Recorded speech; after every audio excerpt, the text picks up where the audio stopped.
seconds and you can start. Okay.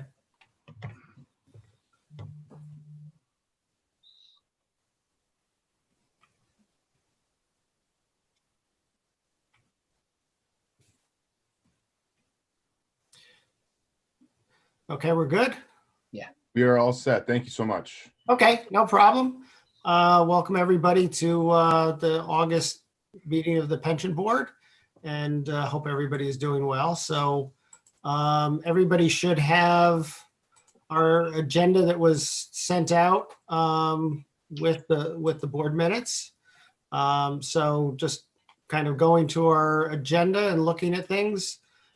First item is our public participation, and looking at our screen, I don't think we have anybody that's joining us tonight, so we'll move on from there. Next item we have is to review and approve the minutes from the May 21st, 2020 board meeting. And I think the minutes were also sent out to everybody and hopefully had a chance to review them. I'll make a motion to approve the minutes as presented. Second, Okay, is there any comments, corrections, adjustments? If none, then all in favor signify. You can, I guess, raise your hand is probably the easiest thing to do. Keep it easy. Aye. So it looks like all approved, and so we have 100% approval of those minutes. Moving on to next item on our agenda, we'll move right along. We have with us tonight our actuarial presentation by Michelle Boyles from Milliman. So welcome, Michelle, and you can unmute yourself. And it looks like you're out in a very nice place there. So we'll let you go from here. This is my virtual background. You have to know that my office setup is not in a professional location. So thank you everyone for just the flexibility and having this as a virtual meeting. I greatly appreciate it. I know we're in such an uncertain world right now. Before I get started, I wanted to mention, please, please, please stop me if you suddenly hear that I'm cutting in and out or something weird is going on, because my connection's been weirdly unstable since the tropical storm. And so I have a phone here to call in if that happens, but please do stop me if it gets weird. No problem. So I'm going to share my screen. I believe everyone received a copy already of my presentation materials, Yes. but we'll walk through it, and so then it feels just like we were there together looking at the materials. So I'm going to start with the Town of Orange Police Pension and Retirement Plan. And before I even get into the numbers or anything, I want to say that overall, this was a fabulously stable year for both the police and the town employees plan. And so if we weren't going to talk about any assumption changes whatsoever, then we could almost just open, close, and move right on, because that is just how non-exciting of a year it was. Most things happened the way they were supposed to, and basically the market recovered significantly at 12/31/19 versus what happened at 12/31/18. So basically we are right back where we expect to be. Everything is lovely. So let's start off with the top section here. This is a summary of your membership over time. As a reminder, your plans are both closed to new entrants. So what we're seeing is this golden section is the members in pay status. So that's everybody currently receiving a pension benefit, either as a retiree or a beneficiary or a disabled participant. That's growing over time. The blue section at the bottom is your active members. Those are people currently employed by the town, and that population is shrinking significantly, which is what we would expect because these people have been employed for a long time with the town, and they're going to terminate, they're going to retire, they're going to move on to other things. And without your new employees coming into the pension plan, your active population is going to shrink. The small purple section at the top are terminated members.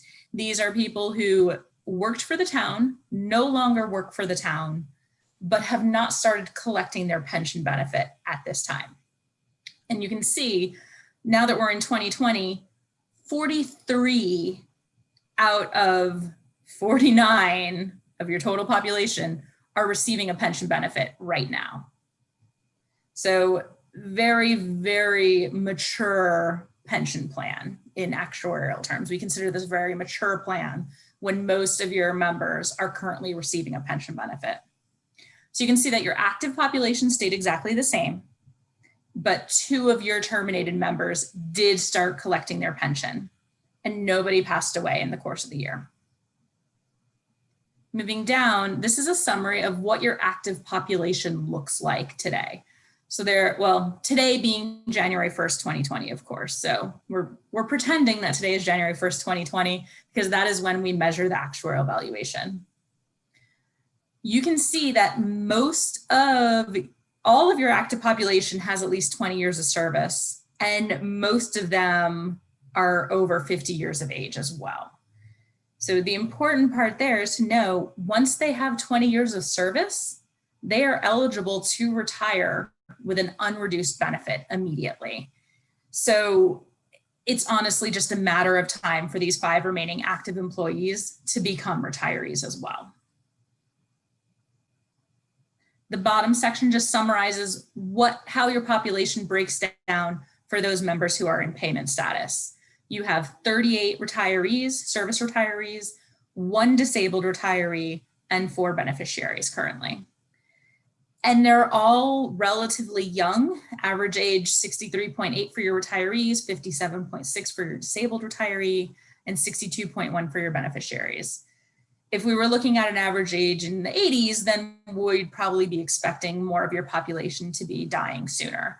But average ages in the 60s, we expect them to be receiving their benefits for a decent length of time. Any questions on the population?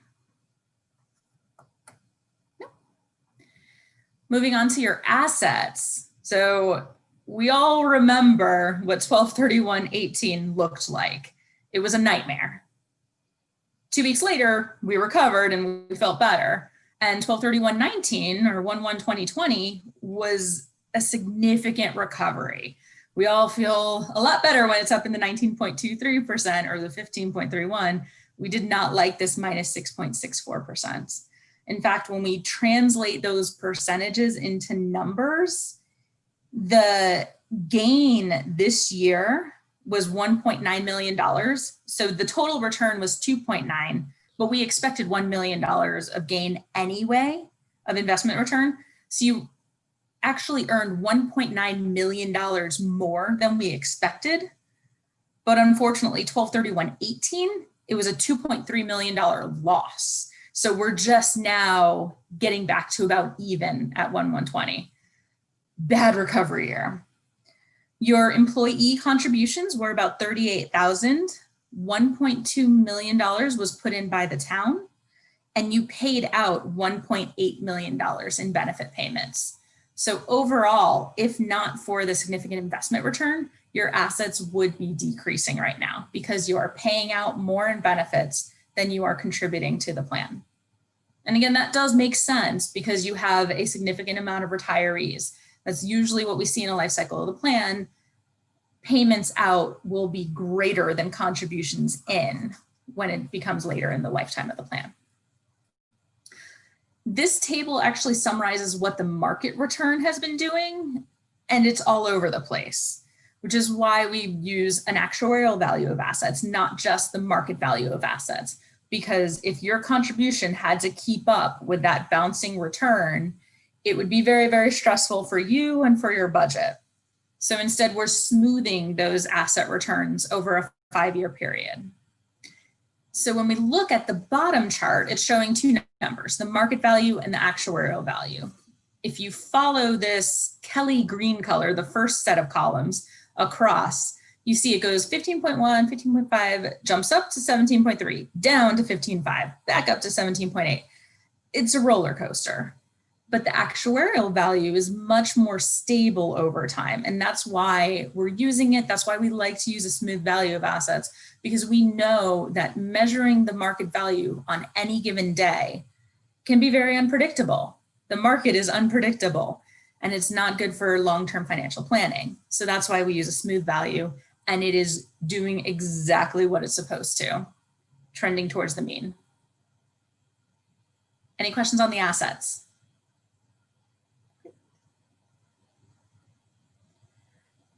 Looking a little bit more into what do we expect the assets to do, because this is a significant portion of how we do our calculations. We make an assumption of how the assets are going to perform. That's why I was talking about we expected there to be a $1 million return without anything happening. We expected $1 million to be gained by the plan. It's because you've invested your assets in the market and we expect there to be some performance from it. And we want to make sure we're doing a good job at measuring that expected return. Because if we do a bad job, then we're going to have significant ups and downs because it won't perform the way that's expected, and you'll have to make that up in future contributions. This is a representation of how your assets are currently invested. 38% in core fixed income, 31% in the US equity market, non-US equity 23.5%, global REITs 5%, commodities 2.5%. Overall, that brings your portfolio in the 6+% expected return and around 10% volatility. A lot of this discussion I will leave to Chris, because that is what your investment advisor is for. He will help invest your assets, guide you through what you're working on. But the important part from an actuarial perspective is, based on how you're invested, what do we expect the return to be over the long term, over a long period of time? And what we're looking at right now is somewhere just north of 6%. The current actuarial assumption is 6.5%. We typically would expect, as you have active management in the plan, that you would slightly outperform what the long-term expected return here is. But we're definitely trending towards maybe 6.25% and looking towards smaller and smaller rates in the future. I'm pointing at this 50-year number right now because that's approximately a long-term rate. If your plan was active, we would be looking more at 75 years. And as your active population goes away and becomes entirely inactive, we would be looking at a shorter and shorter time horizon. So we'd be definitely tending towards the lower rates. We're not in the 5-year range. You don't have to deal with that volatility, but we're definitely looking at shorter long-term rates. One thing to consider too, as your plan becomes less active and is entirely inactive, should you consider investing in possibly less risky, less volatile assets to help lock in those assets and not be pushed around by the market volatility as much? It's something to consider and definitely discuss with Chris, but want you to be aware of that idea as well. Moving to the real actuarial meat of it. What do your liabilities look like? The next 2 pages show your liabilities without making any assumption changes. So it's important to remember we are comparing apples to apples when we're looking at 2019 to 2020. So we don't have any introduction of assumption changes here. That's on page 6.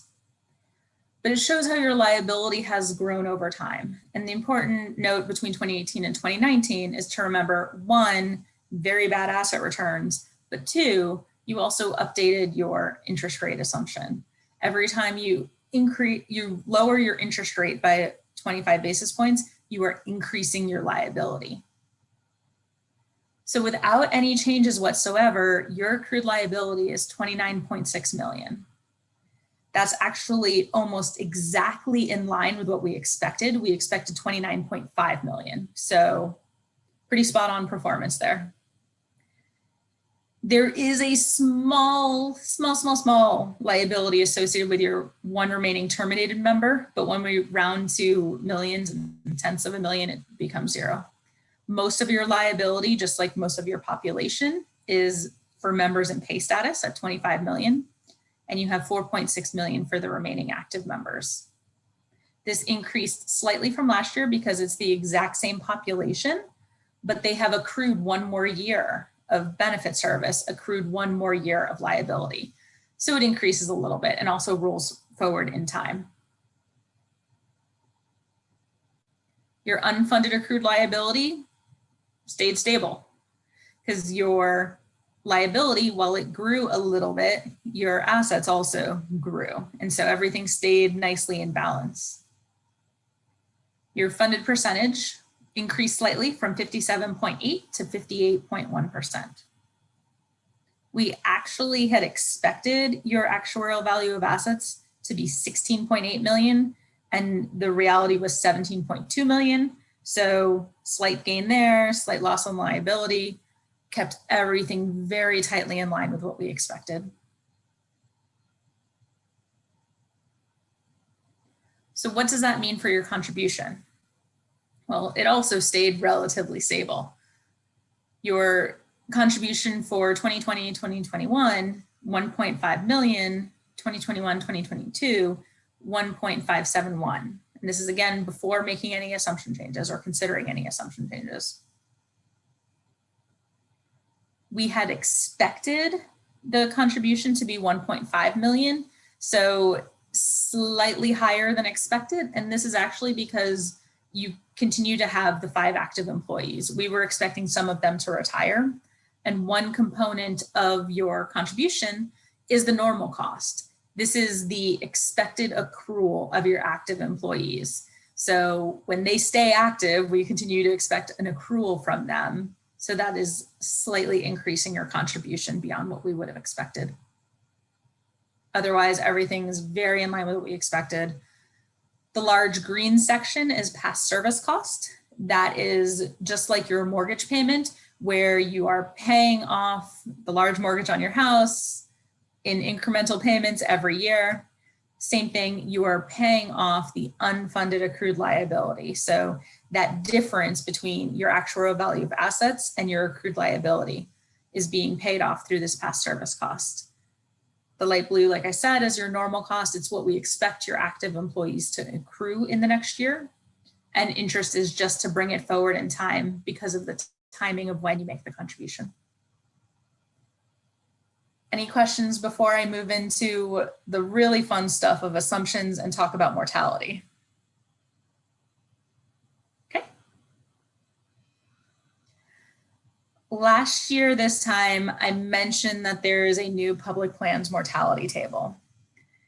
We did not make the change at that point in time, but we are strongly, I cannot emphasize enough, strongly recommending moving to the new public plans mortality table.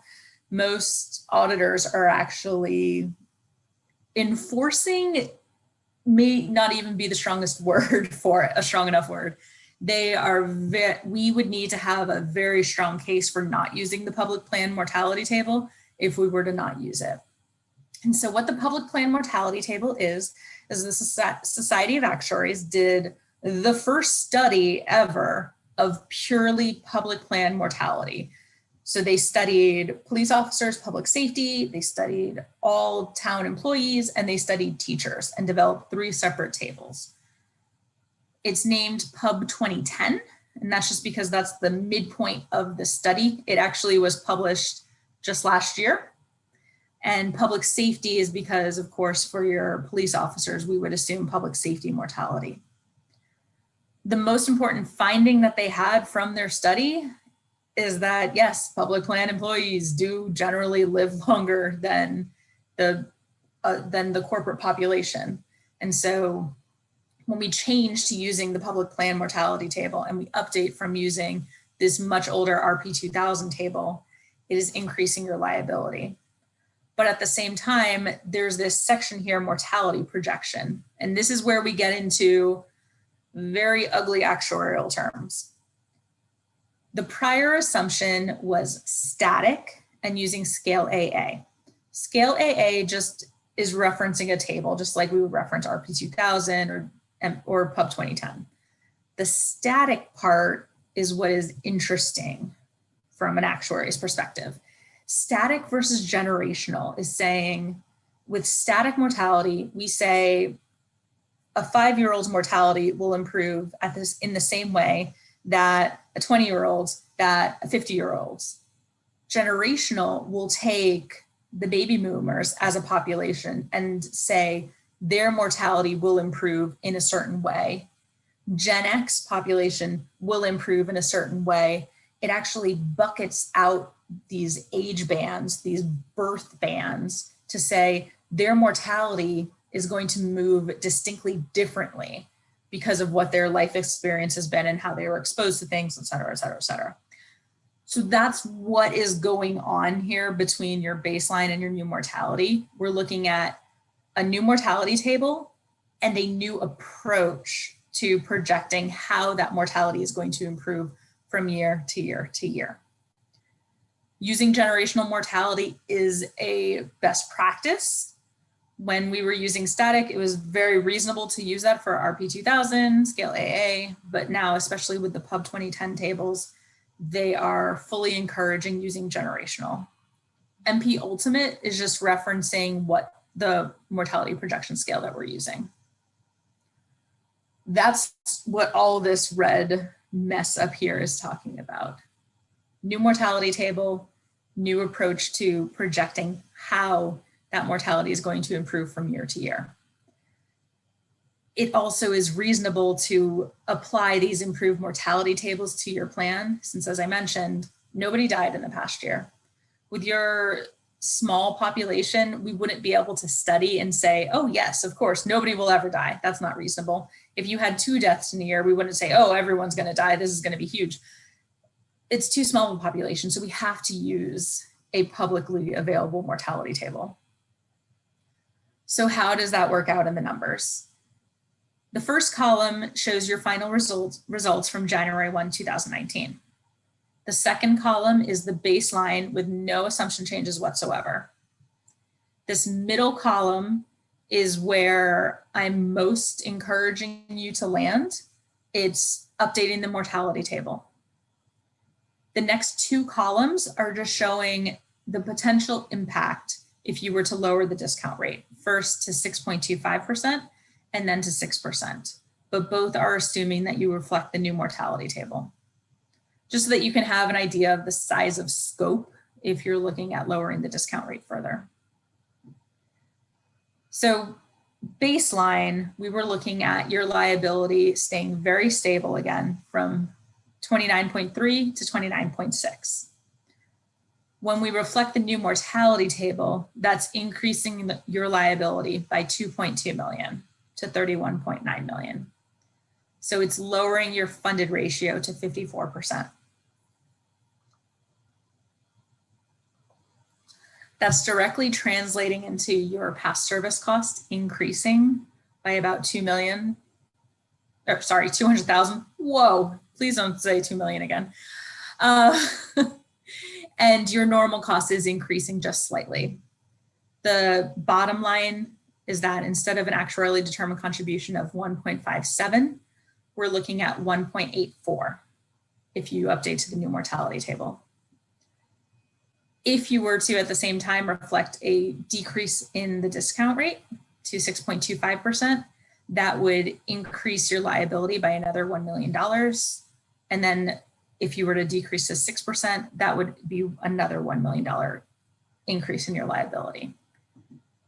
That all translates to a $90,000 increase each time in your actually determined contribution. So 1.84 to 1.93 to 2.03. Now, I'm open to questions, comments, concerns. Michelle, it's Mitch. I have concerns, and I want to discuss them, but I'd rather you go, personally, it's up to Eric, I'd rather you go through the town numbers first, then we can discuss them together. That's my personal opinion. But I do have concerns about this last page I want to talk about.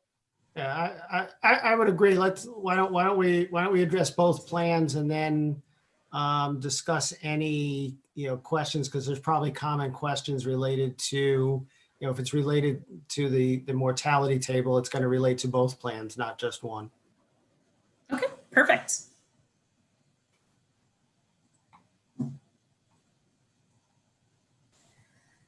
Town plan, very similar story.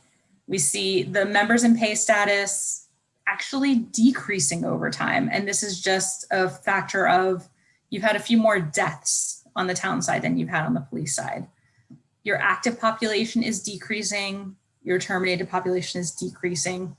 Overall, your population is predominantly in pay status. 61 of 72 are in pay status currently. The change from last year, you had one active member who terminated. He actually was on workers' compensation and retired in 2020, but for valuation purposes, we treated him as a terminated member. You also had 2 active members retire. There was one active employee who passed away shortly after January 1st. That is not reflected here because our valuation date is January 1. He will be reflected in the following valuation. You also had 1 terminated member retire and 2 retirees died. We did overall expect to see a few more deaths, but based on who died in the population, you ended up having a slight mortality gain because somebody who was slightly younger, but with a slightly larger benefit passed away. Your population is now down to 7 active members with an average age of 63.4 and 35.1 years of service. Everybody remaining here has a normal retirement age of 62 and 25 years of service. They've all completed the 25 years of service, and only 3 of them are not age 62 at this point in time. So fully half of this population can retire at any point with an unreduced benefit. Your members in pay status split out to 57 service retirees with an average age of 79.6 and 4 beneficiaries with an average age of 80.2. Remember, the police average age was in the 60s, the town average age in the 80s. Like I noted before, this means we do generally expect to see a few more deaths on the town side than on the police side, just based on the average age. And we did see that in the past year. Assets, very, very similar performance to the police. They're invested the same. We would expect that to happen. And so market value jumps up and down. It's a smaller scale than the police side. So we see a slightly less volatile swings, but still that second bar of actuarial value, much, much more stable. In the last year, 28,000 came in as employee contributions, 380,000 as employer town contributions, and you paid out 891,000 in benefit payments. You had a return of 1.3 million. We expected it to be 400,000. So you had a 900,000 gain. Comparing this with the 12/31/18 loss, that was $1 million. So just like with the police, we're basically offsetting giant 12/31/18 loss, very large 12/31/19 gain.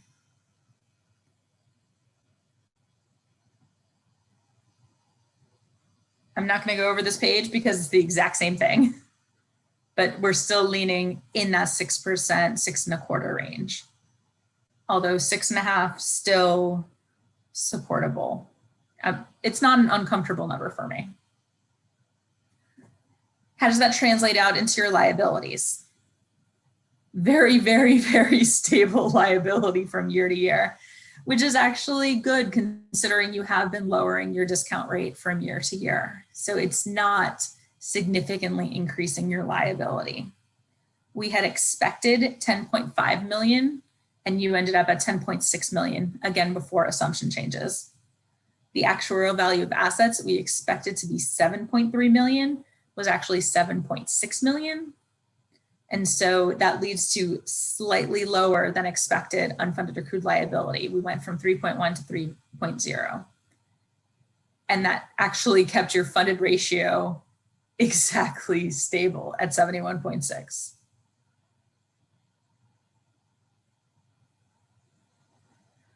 Your actuarially determined contribution was 475,355 for the 2020-2021 fiscal year. And we're calculating it at 495,847 before assumption changes. We had expected it to be 536,000. So this is a gain from what we were expecting, which was helped by people retiring.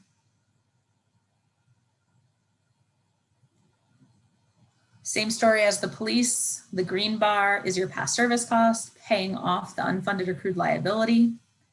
It's the significant portion of your contribution, and your normal cost is getting closer and closer to zero. You're at 37,000 now.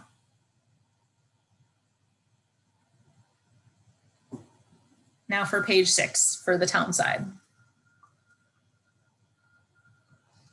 With the police officers, we're looking at Pub 2010 public safety. But for town employees, we're looking at Pub 2010 general. That's for general employees. It has a similarly significant impact on your liability, moving from 10.6 million to 11.3 million and lowering your funded ratio from 71.6 to 67.2. The town side has slightly different notation here for the amortization section. You may recall that we discussed this last year. It was a change to what is called a layered amortization approach. What that means is each year that there is a gain or loss or an assumption change, we are creating a new 10-year base instead of keeping it open and amortizing everything over a 10-year period. Effectively, your January 1, 2018 loss that was being amortized will be paid off 8 years from now. The loss from last year will be paid off 9 years from now. Any loss from this year will be paid off 10 years from now. So that's what the layered amortization bases are doing. It's cutting each bit into a 10-year strip and paying it off. We're presenting the total here, but in the valuation report, we show all the details of what each base is. So your past service cost goes from 401,000 to 480,000 with the new mortality table. So overall, we're going from 495,847 to 587,989 with the new mortality change. Lowering the discount rate is not as dollar-wise impactful as it is on police, but it's similarly percentage-wise. So we would move from 11.3 to 11.5 to 11.8. And similarly, the contribution would move from 588 to 611 to 634. So very similar process, similar effect. I'm probably ready for discussion now. And if you want me to switch back and forth or try to display them both at the same time, I can.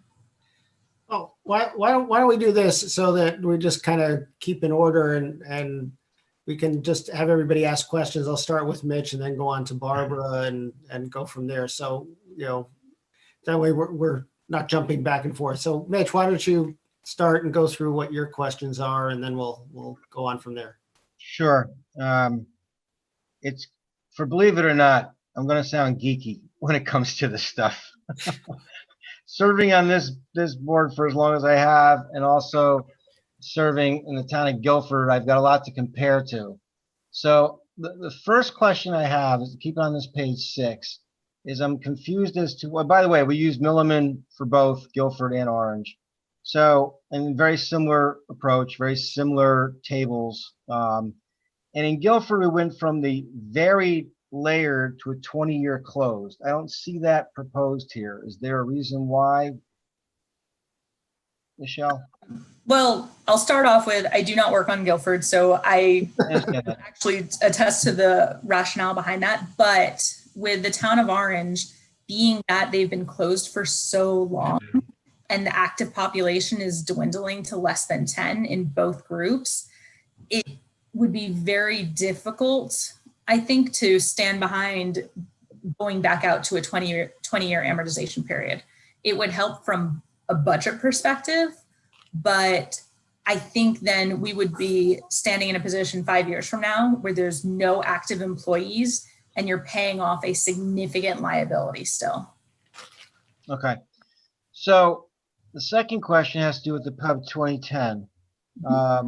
Same push from Guilford, and Guilford did make the change. They made 3 changes. One was to the 20-year closed, which you're saying is not applicable here. The Pub 2010 and also lowering the assumption rate by 0.25%. But I also received, and I realize this is your competition, from Hooker and Holcomb, a report that showed a study of all the pension plans in the state of Connecticut. And I understand that Milliman is pushing very hard, and you said it yourself, very, very hard to get to this Pub 2010. And that's the most important thing we should do.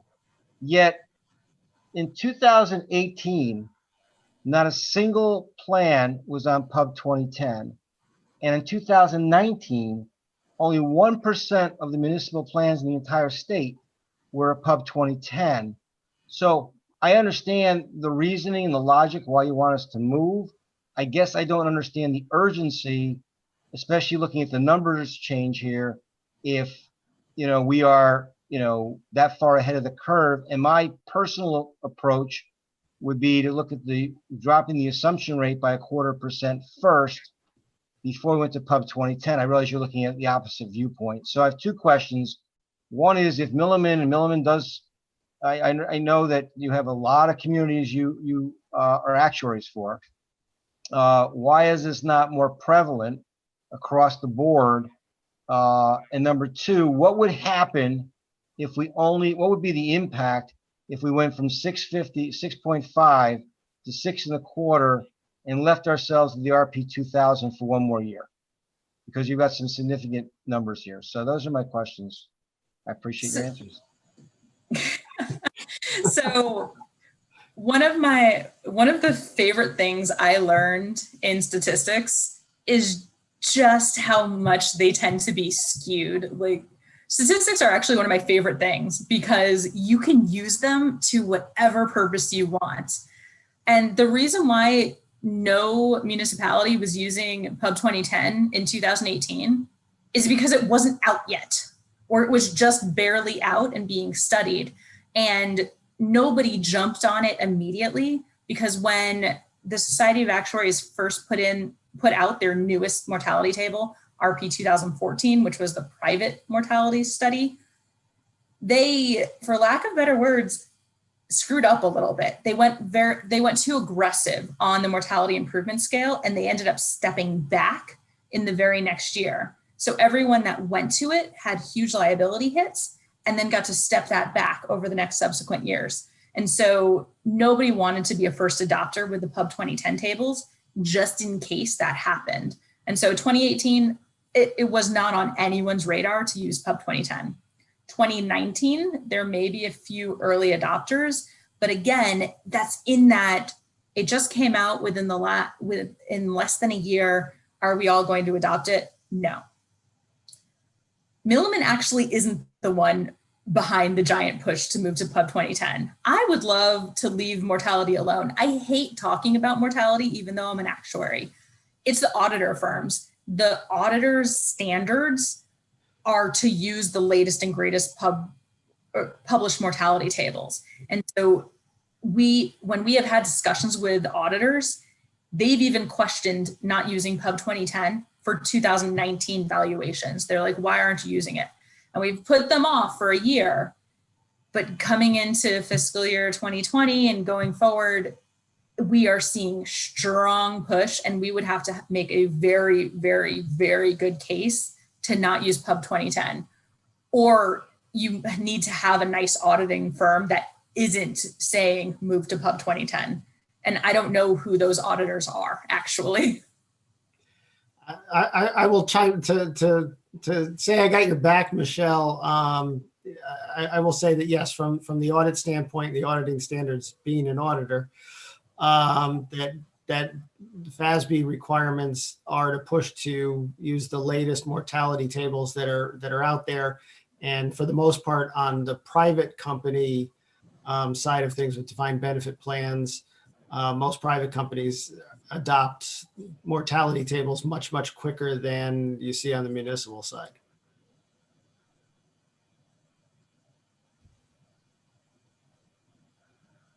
Did that address your concerns, Mitch? It did. I'm not sure I'm totally convinced, but it did. What would be the impact if we only moved the interest rate this year and didn't move Pub 2010, even though I understand your diligence in pushing that? Just out of curiosity, is this something? I would estimate it'd be the same relative impact. So let's say it would move at 200,000. So you'd be looking at 10.8 million. And so then moving approximately the same amount. So just over 500,000, like 510 for the contribution. It would probably be the difference, Mitch, between the 610 and the 587, but apply Gotcha. that to the 495. I wasn't sure if it was a linear approach there, but okay. Close enough for Yeah, okay, it's fine. That's Yeah. fine. for these estimates, it's close enough. That's fine. That gives me an idea. Well, I get to ask a question of Mitch instead of Michelle. Sure. Cross-examine the last witness. Go ahead. In that survey that you saw, Mitch, was there anything about the current status of the average municipality in Connecticut assumed return rate? I looked at a national one and it looked to be around 7. So I was just The answer is yes. I just have to find it. All plans, this is 2019, all plans was 6.74%. And we're in the good, we've been doing well there, and I think we should continue that trend. And Mitch, that's actually something that maybe Chris can comment on because Sure. he sees it on the investment side. Sure. Yeah, so I was going to, Sorry to wake you up, Chris. I was going to reiterate, Mitch found the data and I had just seen the study in another setting. So that 674 number rang true. So you clearly are, as Mitch alluded to, kind of on the right side, if you will, of the averages. I would step back a little bit to Michelle's earlier analysis and discussion. When we run our asset allocation numbers, our time frame's a bit shorter than the 50-year number that Michelle highlighted in terms of the forecast period. I think our inflation assumptions are a touch lower than Michelle, the Milliman numbers are. I think we probably run with your existing allocation to something that's a little bit lower as a result than the 6.19% I think Michelle showed is a potential return and a forecasted return. We'd probably be, I know everyone's sitting, so don't fall off your chairs. We'd probably be somewhere in the very high 5s on a baseline basis. Call it 5.85, maybe 5.9, something like that. When we look at your return data in a bit, and with the benefit of the latest information, the 10-year incremental return over the broad markets has been about 40 basis points net of manager fees. So, the arithmetic may be akin to what Michelle had mentioned, probably takes you something in the neighborhood of 6.25 or thereabouts. Although I guess similar to Michelle's, what you intimated, 6.5 I think is tenable, all things considered as well. If it needs to stay there for whatever reason, where these are estimates and they're done with the recognition that the precision over time waxes and wanes a little bit. So I think you're certainly in the ballpark. You're conservative, all things considered, and maybe a little bit pressure, at least on the numbers, to be lower than 6.5, but it's not a screaming from the mountaintop type of observation, if that makes sense. And I'm going to jump in one, Barbara. I'm not trying to cut you off. Just I want to ask one question, Michelle. On the mortality tables, and this gets to your point of, that people are hesitant because of, a change that took place. So, and you may not know the answer to this, but number one is, how frequently are the mortality tables updated? And then the second is that how does that, given that we're, right now in a pandemic, which changes, death rates and accelerates and does all sorts of, crazy things. Do mortality tables take that into account? And would there be a possibility that the Society of Actuaries would come out with a change because of something like the COVID crisis and the change in mortality from that? So I believe they are now planning to publish a new study every 5 years. Okay. Which is fabulous. They are definitely doing that on the private side, because RP 2014 came out, and just last year they published the PRI 2012 table, because they changed their naming convention so you can't track which one's the most current table. just to keep us on our toes. But I believe they're trying to do a study every 5 years. So that means we should have a new update in 5 years. Big picture wise, everyone's asking what COVID is going to do to mortality. Sure. That's what everyone's asking. And so I think any deaths in this year, 100%, that would be considered an outlier. They would probably just chuck that, because it would be the same as an earthquake catastrophe. They would end up completely ignoring those results. Mm-hmm. If, and this is something we truly won't know for probably another 20 years, this actually has a significant impact on long-term mortality. So those mortality improvement expectations, maybe those need to be lowered, because we don't know how it's going to impact us long-term. I know that's the big thing in the news now. Everyone's like, well, are we going to have potential respiratory issues? Are we going to have this? Like, how does it impact us long-term? Mm-hmm. That's something that could end up being discovered in the next 20 years, and they'll study it in the 5-year studies, but I don't know that we will be able to see it today. And in general, from actuarial, town planning, everything, I would rather you be on the slightly conservative side and then let us weirdly celebrate having an extra death so the liability is lower than expected. I would rather you be slightly conservative, just knowing that there's a little bit more of a gap in the funded ratio, that you're in the 70% range for the town and lower for the police. I would rather be a little bit conservative on mortality and then let you pick up gains in the future than use a very old mortality table and then having losses every single year because your population is surviving. Okay, thank you. And my other question would be, and this is a hypothetical. What would it be possible to stay on the RP 2000 mortality, but contribute more than the actuarially determined contribution, so that we were to basically smooth into that increase and do it over a 2-year period as opposed to all in 1 year? The first, and of course, the immediate question would be, how would your auditors buy that? Would they, Sure. That's always my first question. If your auditors will buy it, then cool.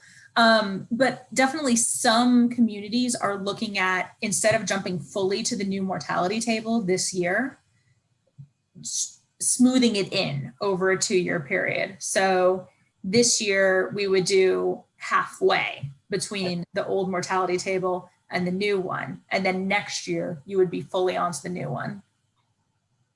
It's something to consider if it helps. If you want to contribute on that basis anyway, then we could present the numbers that way as well. Yeah. If I read it correctly, just the impact of the mortality table is about 360,000, rounded numbers, 360,000 greater than what just the increase is of the baseline that you're presenting here. So, I mean, that's a big number from a budget standpoint. I think that's what Mitch was getting at as well. Just looking at that and you know, with everything else going around is you know, how does that fit into, you know, where things stand? So that's where I was coming from a question standpoint. Mhm.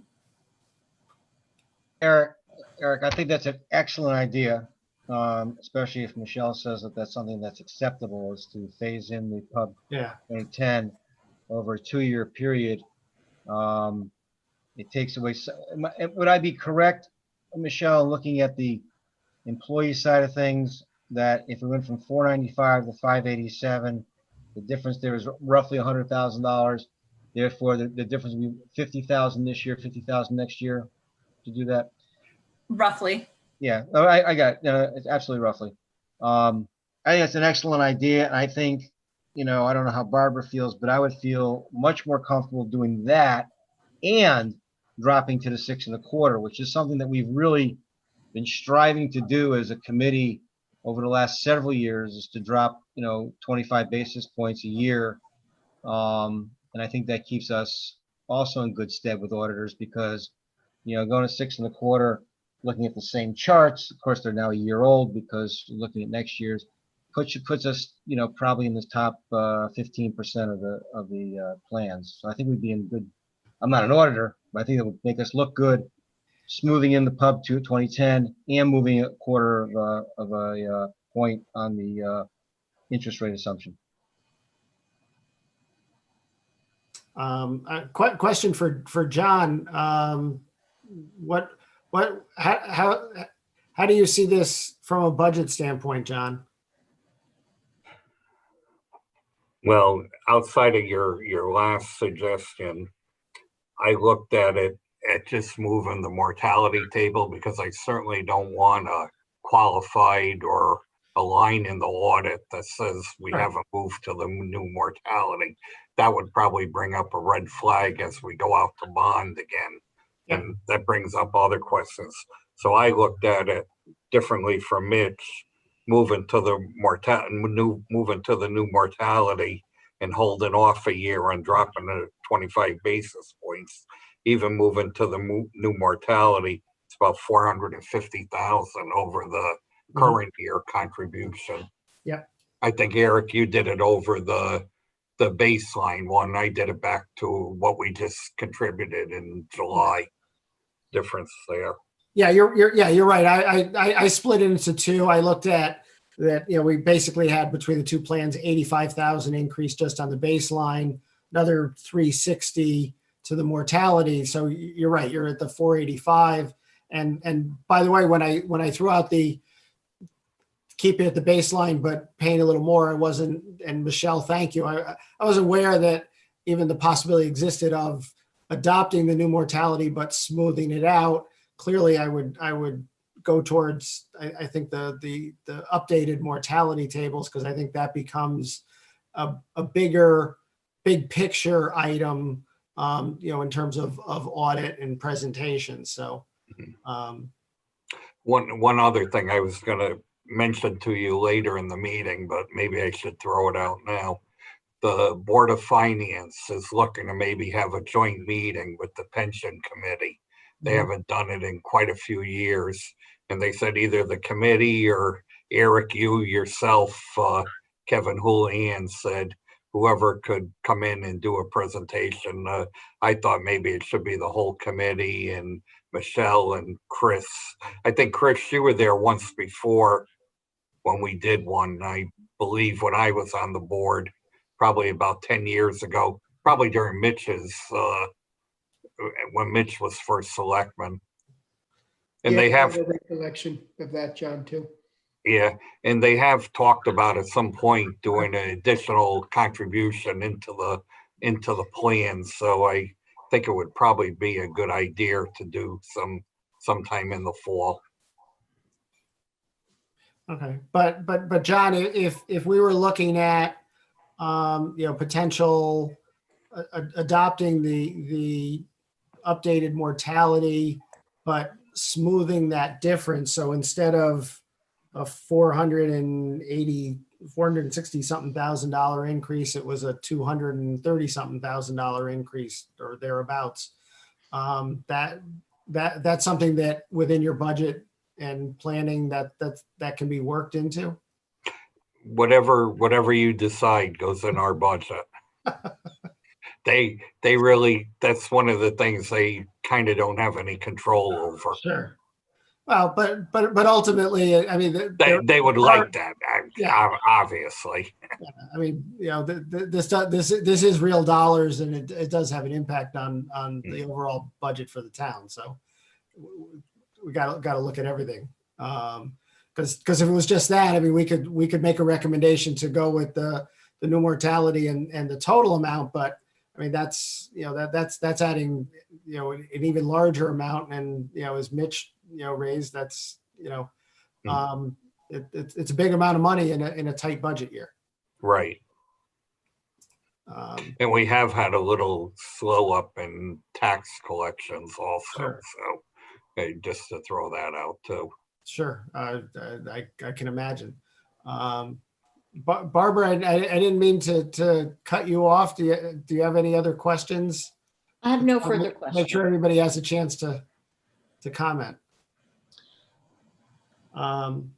Michelle, just a couple other quick things. And just to refresh my memory, you had mentioned about going back to the smoothing of the gains and losses from the fair market value to actuarial value. Over how many years do those gains and losses get smoothed out over? 5 years. 5 years? Mhm. Okay. So do we have any other questions on the information that Michelle has presented, and if not, then any other discussion on some of the recommendations? My inclination is obviously to smooth in the actuarial table change over 2 years, and quite frankly, on the assumed return, I'm comfortable staying at 6.5, but if other people want to go to 6.25, I could do that too. So Eric and Michelle, I've done this all back of the envelope math here, so it may not be correct. If we were just to go with just the new mortality at Pub 2010, I believe, Michelle, help me out here. I believe our increase for the year would be 452,000 overall. I don't know if that's correct. Michelle, I don't know if you can help me with that. Mitch, that's what I have, 452, 440. Okay. Thank you, John. But if we went halfway into Pub 210 and drop the interest rate to 6.25, I come up with 338. Once again, back of the envelope, I might be wrong, but if that's the case, I feel really comfortable moving half of the amount for the mortality to Pub 210 and dropping to 6.25 for literally $100,000 less than if we went all right into Pub 2010 this year, if I did that right. Because instead of 452, John, you're moving half of that, which is 226. Right. Plus the differences between the Pub 210 and the interest rates, which I came up with about 22,000 and about 90,000. So that would add 112,000, coming to 338. So if that, I would be really much more comfortable.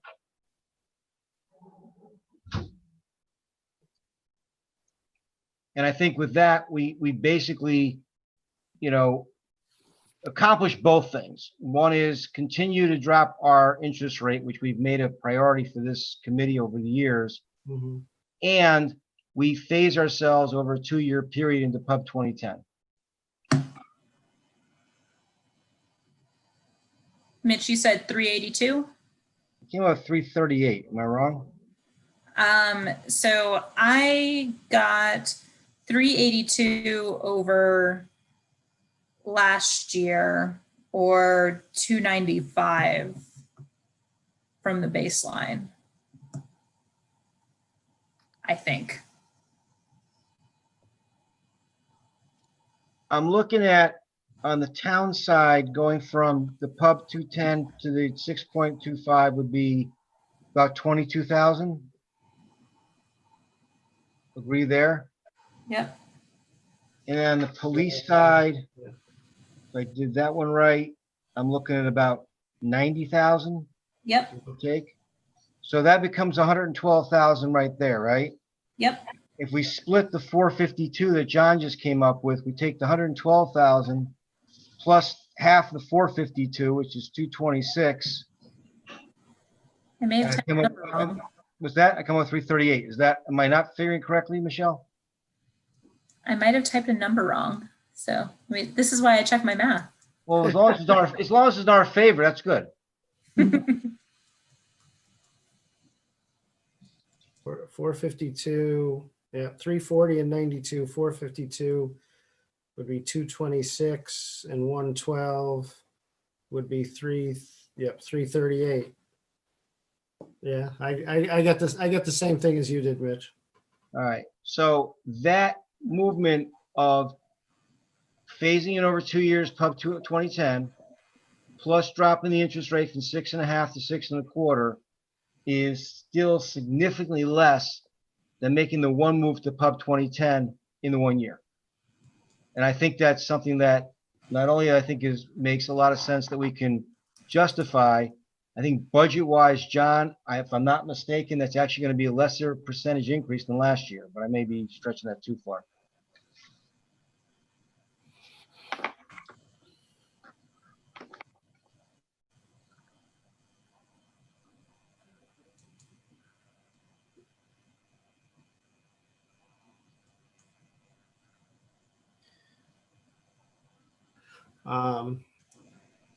John, what do you think from a budget standpoint?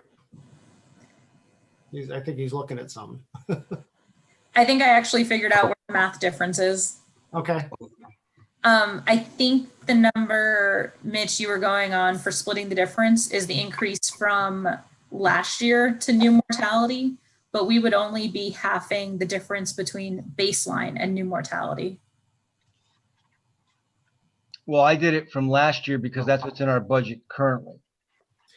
And you're saying going from baseline, we're not at that number yet. The baseline would be a number that we have. Baseline is what we would have to adopt even if we didn't do anything. Right. So I was trying to move budget to budget, if you will, 285. which would be a higher number then. I'm coming with a higher number because I'm trying to go from last year's budget. Last year's budget would be your recommendation. It's a higher number, but then you're dividing it in two. So the 20,000 on town side. Oh, I see what you're saying for dividing the by two. Yep. Yeah. So it'd be 185, 178, and 112, which is 5, 15, 16, 17. So you get to a contribution of around 375,000. Does that sound about right, Michelle? I got my increase over baseline at 382. Okay. Well, I did it quick. I got 377 or something. So All for right. $5,000, I'm not. All right. I understand your math. I agree with what you're saying. It still is a significantly less than if we just went to pub 210 in 1 year and held off. So I still think it's a good compromise on pub 210. We make a commitment to next year for sure, of taking the other half of that. And then next year, there's, depending on what that impact is, there's less pressure to move the interest rate down another 0.25% unless we can. If we can, we will. And if there's too much pressure, we just move the second half of pub 210 without feeling the pressure to move once again another 0.25%. So that would be, Eric, if that's appropriate, I'd like to make it in the form of a motion. If you feel that's okay. Yeah. So that would be it. If I understand correctly, your motion would be to adopt the Pub 210, but smooth that the impact of the increase of that over 2 years, while simultaneously reducing the rate of return from 6.5% at present to 6.25%. That would be absolutely correct. And I would also, just to be clear, recommend that for both the town plan and the police plan. Okay, so we have a motion. Is there a second? Second, Second. Thank you, Barbara. So now we can discuss the motion. And- although we've been doing that anyways, but discussion and questions on comments on the motion. I have none. Barbara, what are your thoughts, Barbara? I think I've said what I had to say, and I have no further discussion. Okay. John, do you have any input here for us? John just muted himself. John, unmute yourself, John. How's that? There you go. Okay. The increase in the new year budget was $400,000 between the two plans. I think you asked that. Okay. Yeah. And so this year would be about 375, Yeah, so- 382. 382, okay. And which would be, looking at it from a budget standpoint, a lower percentage than last year's increase. So, That's my only comment. okay. I think we're good. Chris, just from your standpoint, I know you had commented on our rate from 6.5 to 6.25. What have you been seeing other towns do rate wise this year go around? Yeah, I would say, Eric, on balance, they're all having the exact same conversations and struggles that you folks are, of course. And there's been my general observation that people are taking and implementing reductions where they can. And I think the move from 6.5 to 6.25 is perfectly appropriate and consistent with our latest numbers and thinking and inputs. And moreover, like we said, right, puts you on the right side of the ledger. So I think I'm perfectly fine with it, and I think it's practical and a good solution. Some towns don't have the luxury that you folks have, and they do things where they reduce by. I've got one town that has been doing it in 5 basis point increments, if you can believe it. But I think you're ahead of the game, and I think you're in good shape versus your peers. And entirely consistent, as I mentioned. I mean, I think on balance, you're seeing that number. I don't know what Michelle's seeing, but as Mitch said, I think that 6.74 next time that survey's run is trending to 6.5 would be my guess. Statewide. I've never seen anyone go down 5 basis points. That's I've seen 10, but 5. Whew. But Michelle, I'll give you the last word just in terms of this proposal and just in the whole overall discussion. Any further comments or thoughts about what our approach is? No, I think your approach is perfectly reasonable. I would recommend just running it by the auditor before you have me definitely put together a report with all of these numbers. Just to make sure that they're not going to raise some sort of flag, because again, that's the biggest goal, is to not have some sort of comment on your audit. Because Sure. what I have seen one municipality do is report the numbers, including the funded ratio and everything, under all new assumptions. So using the new Pub 2010 mortality table, using a lower discount rate, but then we calculated a phase-in contribution. And so the results are all reported with the new assumptions, but they are contributing based on this plan that shows a smoothed in rate. Right. But I think, Mitch, that was your, as part of your proposal, that was the goal of what you were doing, was the disclosures, everything would be actuarially adopting the mortality table to hopefully keep our auditors all in line, but smoothing out the contribution, correct? Absolutely, absolutely. And I've learned this whole smoothing term from people like Michelle. So, if you can smooth our ups and downs in the market rate, I guess we can smooth in our liabilities on changing a mortality table once a decade or so. That's actuaries work with smoothing out everything. That's what we do. But I guess to your point, Michelle, I would agree that prior to finalizing the report and getting everything, John, would you have the ability to just run this by the auditors to make sure that we weren't going to have any inadvertent issues pop up because of it? Yes, I'll Okay. do that. Okay. So any other questions, comments? If none, I would entertain a vote on the motion to repeat, adopt the Pub 210 for both the town plan and the police plan, but smooth the contribution impact of that while simultaneously reducing our rate of return from the current 6.5% to the 6.25%.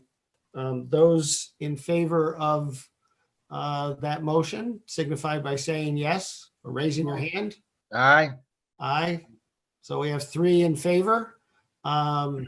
That would be no opposed and no abstentions. So the motion passes. So, John, if you need anything else from us or from Michelle, and maybe Michelle, if you could, would you be able to just update without finalizing everything, just update to make sure that our 382 number is close so that John would have a better thing to provide to the auditors?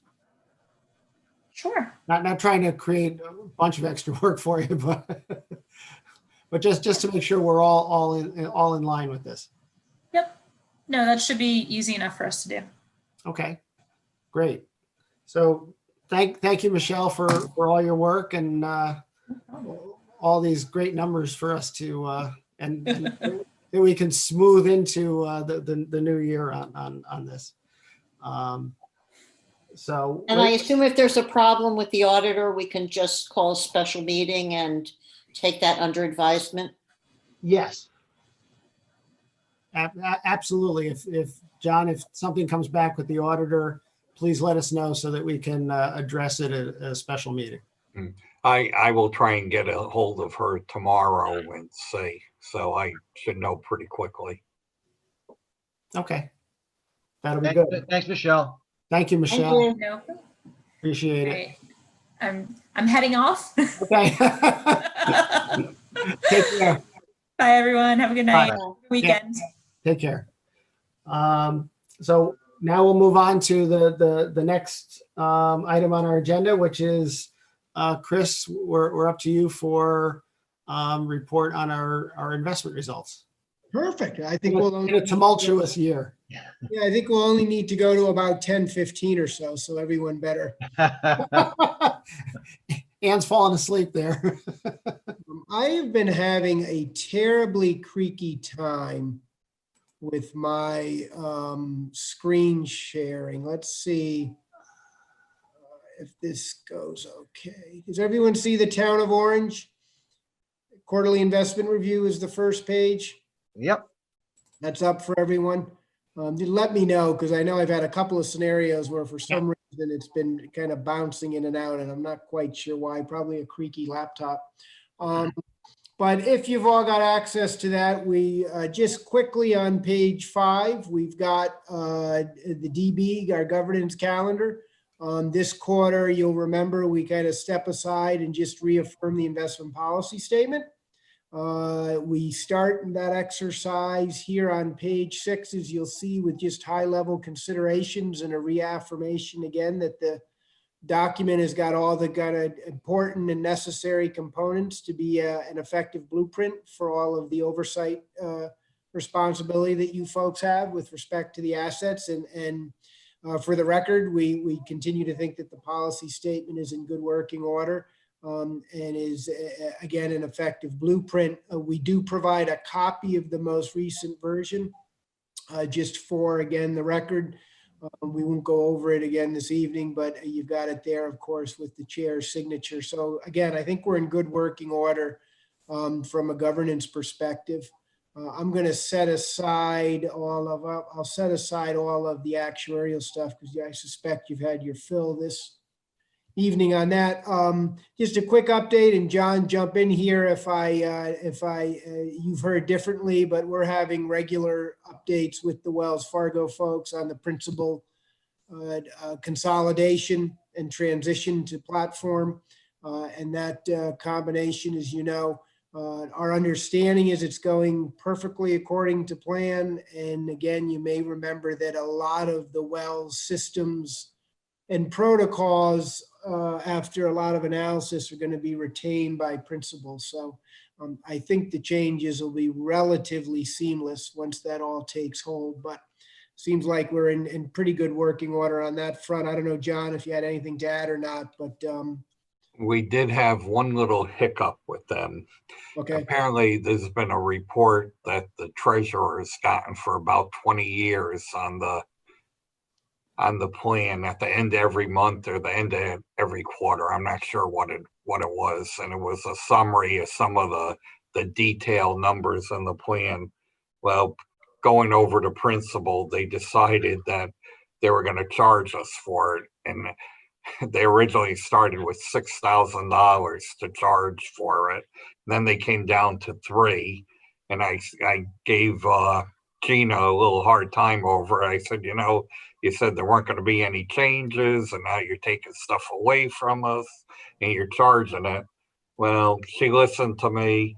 Art went back and looked at the thing and said, forget it. It's not worth $3,000. So pull the numbers out of whatever big report he gets every quarter or every month. So that was just the one little hiccup that I wanted to make you aware of. Well, that's good to know. That's the first time actually I've heard that. So that's good surveillance for us. And again, it sounds like you've got it rectified. We can go directly to Rich Vollmer, who's the regional director for the Northeast, if we need to. So if you need us to run interference on something, we can pull up the food chain a little bit. But again, it sounds like you've got it. Yeah, I think it was some special report that somebody at some time 20 years ago probably here asked for, and they continued to use it, but he said he'd make do without it. So he's happy with it. So we'll let it go with that, but just put up a little warning flag. Okay, no, good to hear. Okay. So as Eric mentioned on page 18 here, certainly a tumultuous year, right? And almost mirror images first quarter versus second quarter from, as you see here in the lower left-hand corner of the exhibit, we're using global equity returns as kind of a proxy for investor sentiment and outcomes, return outcomes. So from the depths of the crisis, you'll remember in March when we met, you did that emergency rebalance. At the point in time, the invested asset base was $19.3 million. You'll remember we took about $700,000 from fixed income, which represented about half the overweight at the point in time, given the fallout in equities. And you deployed that and put it to work, and that proved to be timely and an appropriate move, as you know. End of the first quarter, the plans were at $21 million. End of the second quarter, they were at $23.3 million. You made a contribution in July of roughly $2 million, and now we're kind of scratching at $26 million so of invested assets. So you do see the reparation in values and obviously displayed here visually. Just a stupendous quarter in terms of capital market results. And that is carried into the summer by and large as well. So it's a bit of fits and starts, right? It's not an absolute upward trajectory by any stretch, but certainly the trend has been higher. And investors have glommed on to the magnitude of stimulus that the Fed and other central banks around the world have offered. The pledge for them to do more if need be. And investors are taking authorities at their word for that, and they've been true to their word to date. We had the big fiscal stimulus effort, as you know, and there's debate of a second round ongoing in Washington. And so we'll see what comes of that. But investors have taken all of that and really run with it. And you see there pretty explicitly on page 19, if you can make out the data there, and to the far left for the quarter, essentially uniformly positive results across the capital markets. Fixed income interest rates in the upper left-hand corner have remained very well behaved. Appetite for risk that has existed in terms of what you've seen in equity returns has been kind of the same case in fixed income there. For example, you see high yield bonds up over 10% in the quarter. So investors clearly getting comfortable again with circumstances in the markets, and equities across the world, as you can see, big double-digit positive returns, with the S&P up close to 21% in the second quarter alone. So really just an absolute mirror image of all the woes of Q1 is what transpired in Q2.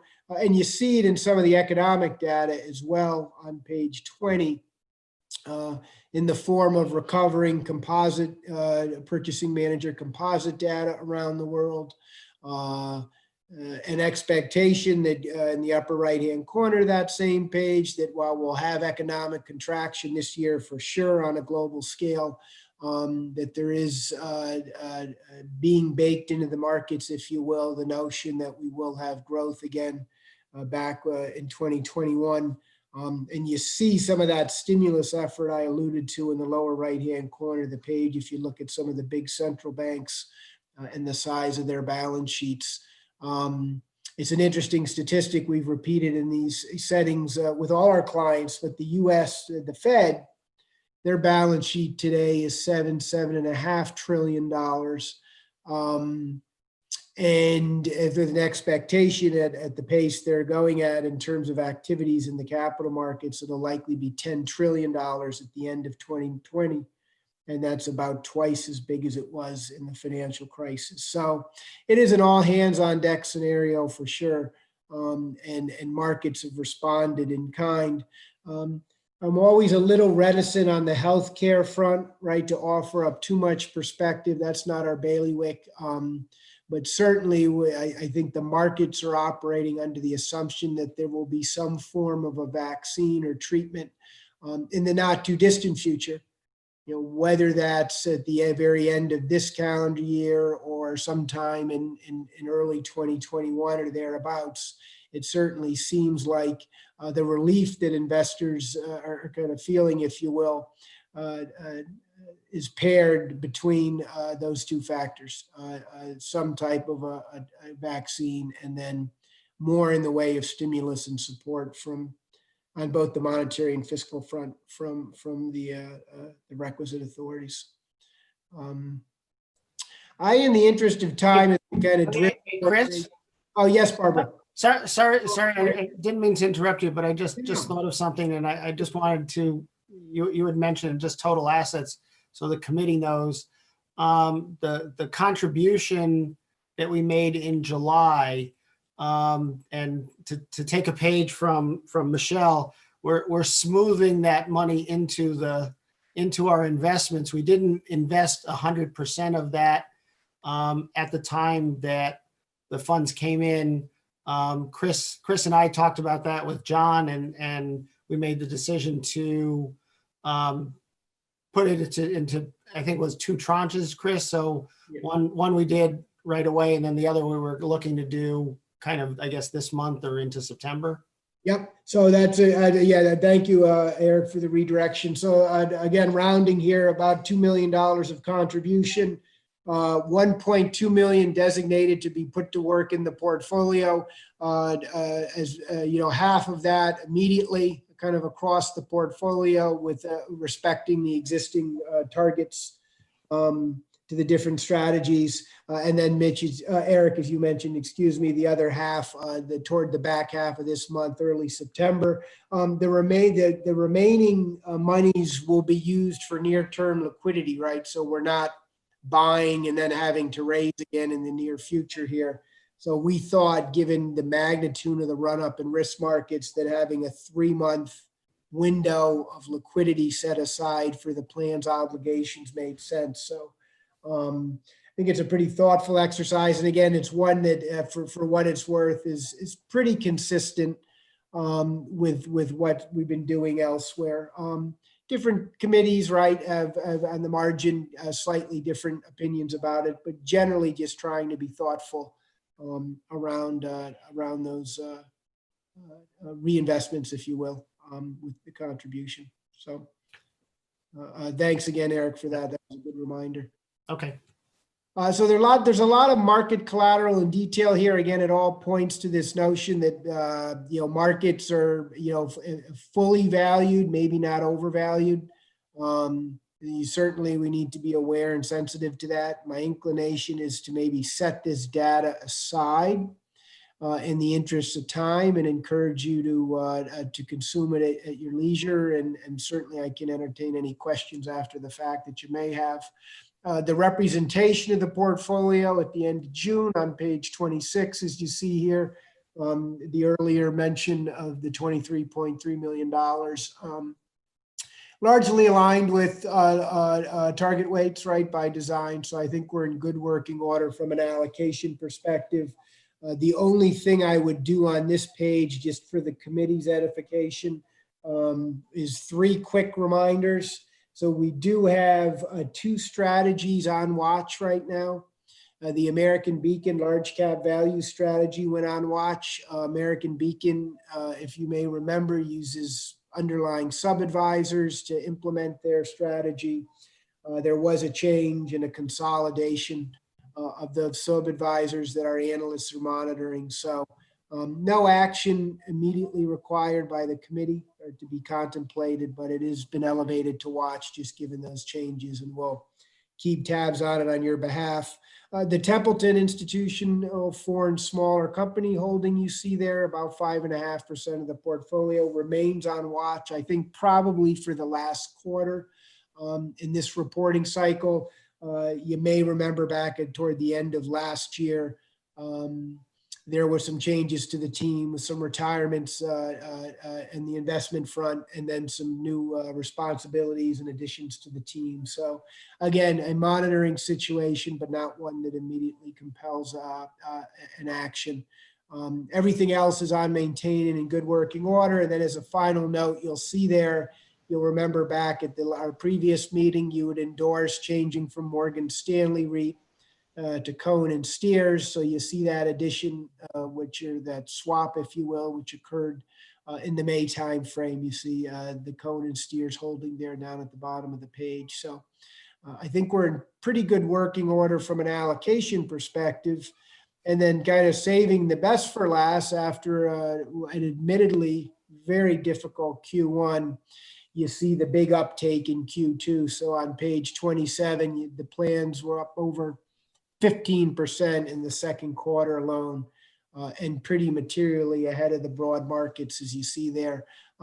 Still running in line year to date, and you see the 1-year number ending in June a touch ahead. And generally longer term, as we've talked about, these numbers can wax and wane a little bit, but there's more power in our minds in the longer term results, of course. And I mentioned that 40 basis points earlier on a 10-year run rate. So I think the managers, right, are kind of earning their keep by and large. These are net of fee numbers, as you know, and it's certainly encouraging to see after the very difficult Q1, the nice number there for the second quarter.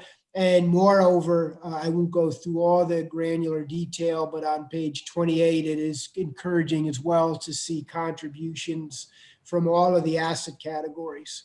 So you see there in the gray highlights across the pages, fixed income in the quarter. Still some work to do near term, but you see there certainly for the quarter, big outperformance across the managers. Domestic equity, if you work your way down that same column, 24.5% in the quarter, so nicely ahead of the broad markets. So that again is encouraging to see, in that same story on the international equity front. You see they're up close to 22% versus about 17 for that benchmark for that portion of the program. So real estate's a little bit of a different story, right? We've still got the hang, if you will, of the Morgan Stanley track record historically. And the Cohen number obviously is brand new, so I won't, no need to highlight that just yet.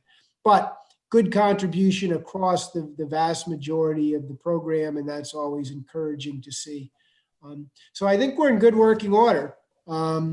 Again, keep our fingers crossed here as we come into the end of August, and we'll see what September holds for us. But a nice uptake, right? We're with the contribution, of course, moving up now close to $7 million in values from our the St. Patrick's Day massacre, if you will, that we spent some time on earlier in the year.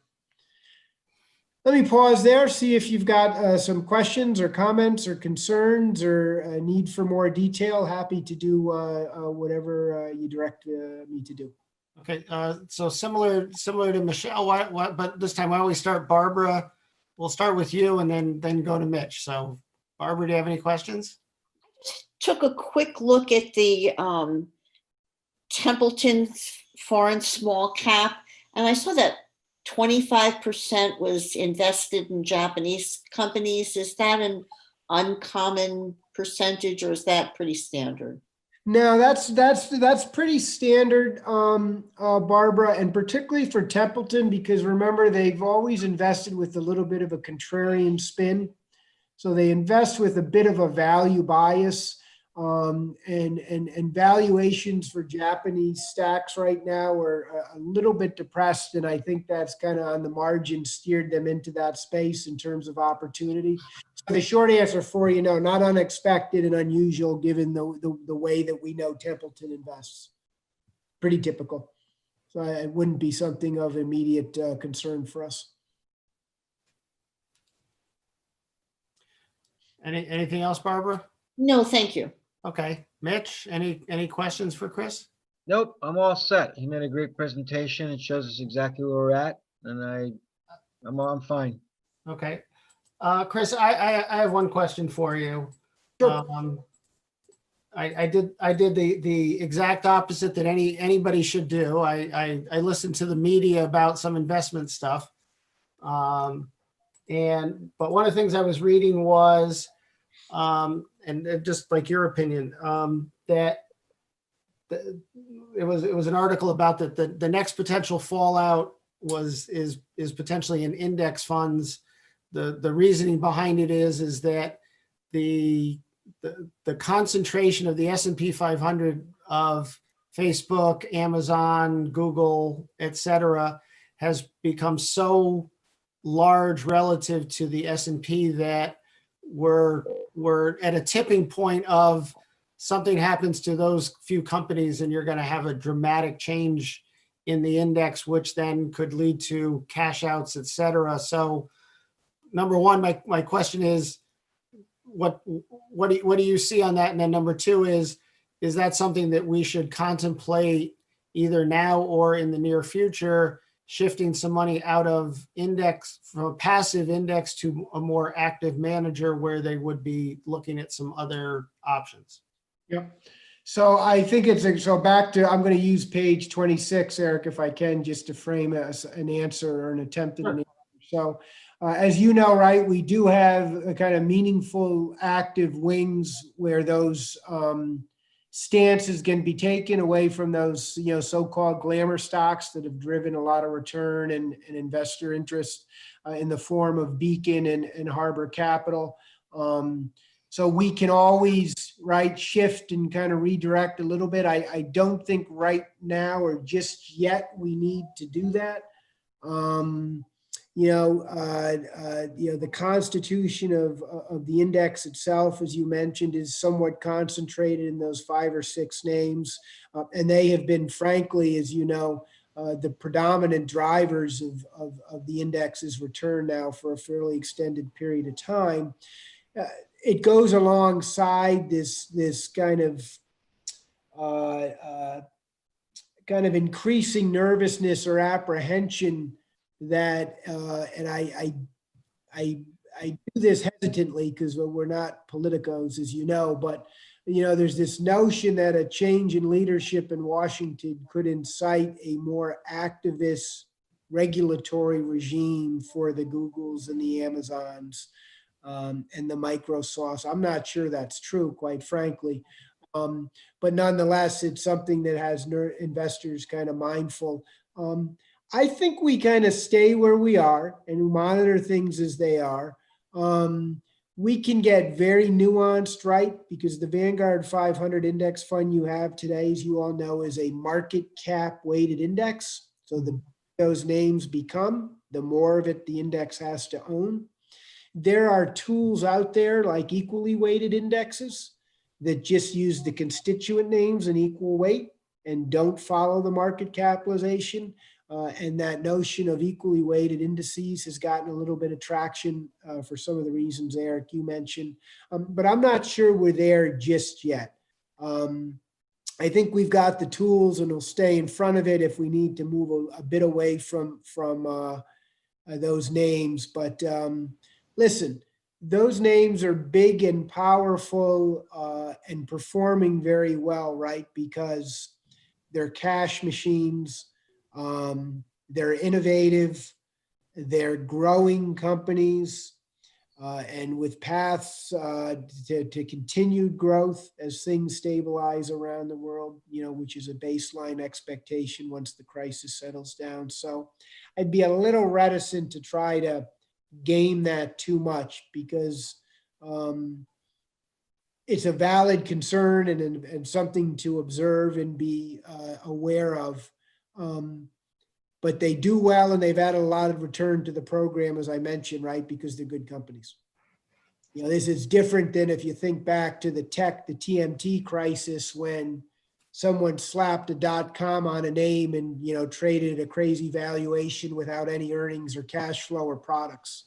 Mm-hmm. These companies have all that and then some and kind of continue to lead the innovation front in technology, and investors are being rewarded for it in a period that's kind of starved for growth elsewhere, right? Sure. Honestly. Okay.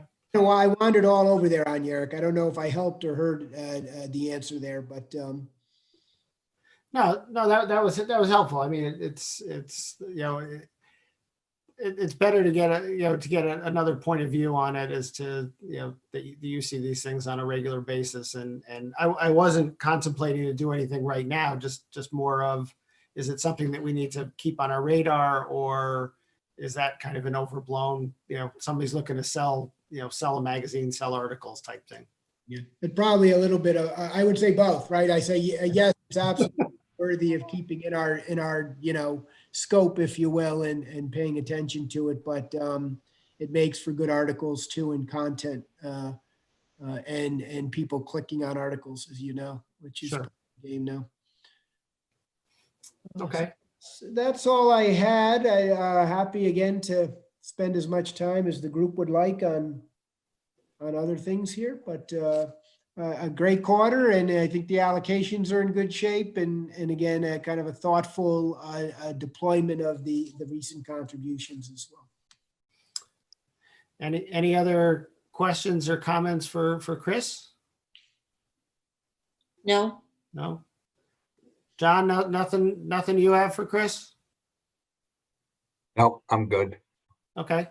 Well, Chris, thank you very much. I appreciate it. And keeping you a little later tonight for this, but I guess at least you didn't have to drive down. So No, I'm sitting in my office and I'm going to step out and Maybe have a frosty can of something before I go to bed. How's that? Sounds good to me. So, item on our agenda just is other business or new business, and I'll entertain if anybody has any other items to bring up, or John, if there's any other items that the committee needs to be aware of, for anything. No, just the item about the Board of Finance. That was really it. Okay. And Yeah, whatever your pleasure is as a group, whatever you want to do with that. yeah, let us know. I mean, if I think that, we could either way schedule a joint meeting with the Board of Finance. I mean, it's mostly, three of us, and I have no problem with that. I won't speak for Barbara or Mitch, but I think we could, come up with a mutually agreeable date if. Yeah, if there's a date, sure, I'd be there. Yeah, Fine. Okay.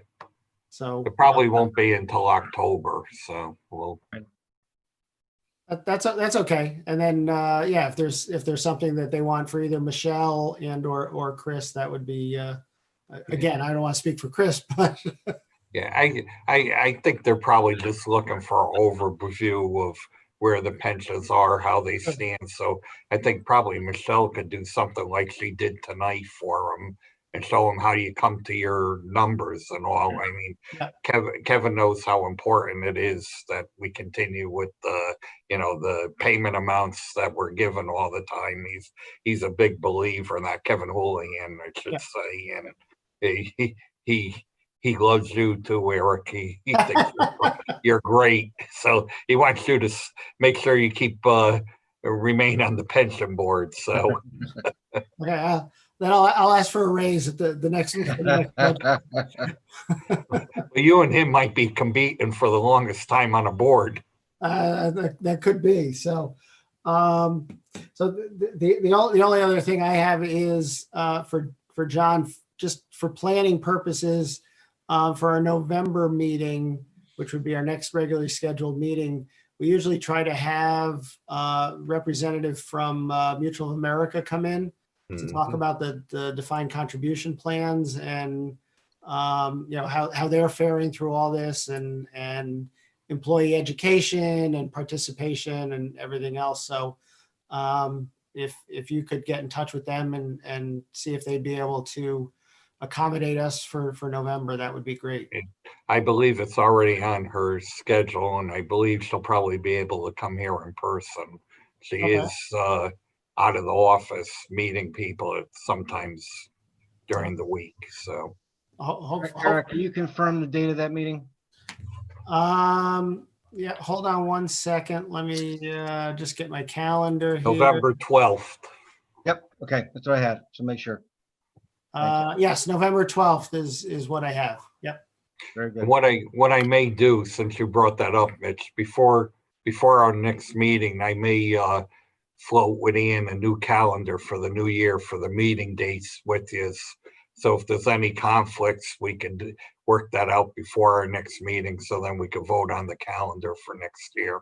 Yeah. That'd be fine. Yes, we'll need that for the town. So, yeah, and John, I think keep it on the kind of the same schedule we've done of the February, May, August, November. That seems to work out, from Chris's standpoint with investment returns and balancing out the actuarial, Mutual of America, getting everybody to work that way too. Okay. So, so if nothing else, if no other items, I'd entertain a motion to adjourn. Motion to adjourn? Second, Second. Any other discussion? Otherwise, those in favor? aye, So meeting is adjourned at 8:46. thank you. Thank you very much for your participation tonight. Thanks. Night. Thank